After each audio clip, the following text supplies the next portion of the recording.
Merci, Monsieur le Président, honorable assesseur. Mon colonel, bonjour. Bonjour, maître. Vous avez déclaré que votre nomination comme commandant du PM3 est postérieure à la détention du colonel Ibrahim Kalonzo dans les locaux du PM3. Vous le confirmez?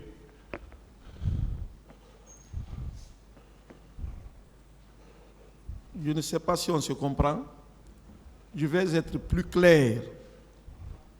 J'ai dit au moment où je venais, commandant du PM3, Oui. direction des investigations judiciaires à l'époque, Oui. le colonel Kalonzo n'y était pas. D'accord. Il n'y était pas. D'accord. Maintenant, je veux savoir, vous avez dit que lorsque il avait été détenu, qu'en ce moment, vous étiez officier de police judiciaire, vous n'étiez pas commandant de PM3. Maintenant, dans les conditions normales, si quelqu'un est détenu dans les locaux, est-ce qu'il ne doit pas être déféré si c'est une procédure normale? Je le réitère, ce n'est pas une plainte qui a amené le colonel Kalonzo en prison. Il n'y a eu aucune procédure. Ça a été une sanction ou une punition de son chef. On ne veut pas déférer un dossier dont on n'est pas saisi. D'accord. Donc, il était là-bas à titre disciplinaire. Bon, ça, je ne sais pas. Parce que, mon colonel, pourquoi je vous pose cette question? Oui. Parce que, selon le code de procédure pénale, lorsque une personne est dans les locaux de la police judiciaire, c'est qu'il est là-bas suite à une plainte et qu'il devait être déféré parce qu'on ne peut pas le garder plus de 72 heures si ce n'est pas le procureur qui ordonne la prolongation.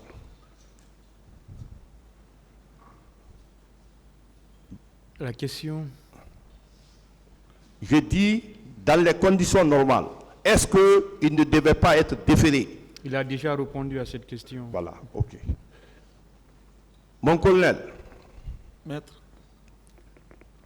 le bureau des investigations judiciaires a été érigé en direction des investigations judiciaires. Est-ce que c'est lors du fait que ça a été érigé en direction que vous avez été nommé commandant du PM3? Ou bien c'est au moment où c'était toujours le bureau des investigations judiciaires que vous avez été nommé? J'ai été nommé au mois d'octobre 2009 quand nous étions en ville. C'était le bureau des investigations judiciaires. D'accord. Est-ce que vous savez que le procureur de la République a adressé un courrier au commandant du peloton numéro 3 de Matam pour lui demander de bien vouloir prendre connaissance des archives concernant la détention du colonel Kalonzo Camara dans la période du 28 septembre. Vous le savez? Non. Donc, et que le commandant du peloton, en la personne du colonel Amin Fofana, a répondu qu'à ce jour, il n'y a pas de registre qui prouve sa détention. Les pièces sont dans la procédure et on a communiqué à la partie civile. Qu'est-ce que vous en dites? Rectificatif, le colonel Amin n'a jamais été commandant du peloton mobile numéro 3. Il a été mon adjoint. Actuellement, il est le directeur central des investigations judiciaires. D'accord. Qu'est-ce que vous dites par rapport à la réponse du courrier? Le courrier, je ne sais rien de ça. Ok, mon colonel. Oui. lorsque le commandant Baouri était commandant du PM3, vous étiez là-bas en tant qu'officier de police judiciaire ou bien en tant que son adjoint, quand le PM3 était à Bourbiné? Je le réitère, j'ai été muté au PM3 entre février et mars 2009 en tant qu'officier de police judiciaire. Simple élément, hein? Ce n'est qu'après octobre, dans le courant du mois d'octobre, que j'ai été nommé à la place du colonel Baouri. Et avant ça, je servais juste comme simple élément dans le service. Mon colonel, Ouais.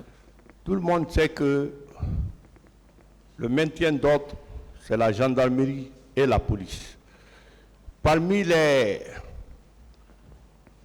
selon le général de corps d'armée, Ibrahim Baldé, selon la commission d'enquête nationale indépendante, il y a eu 1270 gendarmes déployés concernant les brigades mobiles et les brigades d'escadron.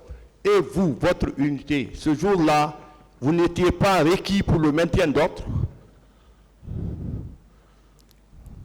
Je n'appartenais pas à un service territorial,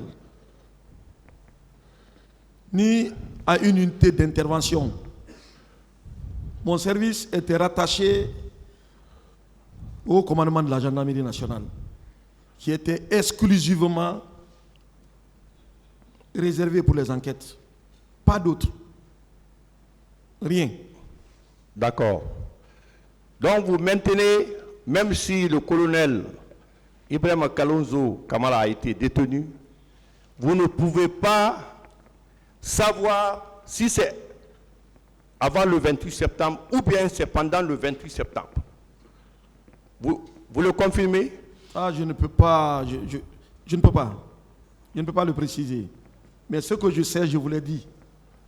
Est-ce que vous savez qu'en tant que témoin, la question qui a son pesant d'or, c'était de savoir est-ce que au moment du 28 septembre, il était détenu? Et cette question n'a pas été répondue de façon précise. Vous le savez? Il y a près de 15 ans. Près de 15 ans. Et j'ai 55 ans. Vous le Oui. faites savoir. Il y a près de 15 ans. La mémoire peut être défaillante. Je ne peux pas préciser pour dire que tel jour il était là, tel jour il est sorti. Mais je confirme mordicus qu'il était au PM3 avant que je ne sois nommé commandant de la direction des investigations au mois d'octobre. D'accord. Je le précise. Ok. Merci, Je le Monsieur le maintiens. Président.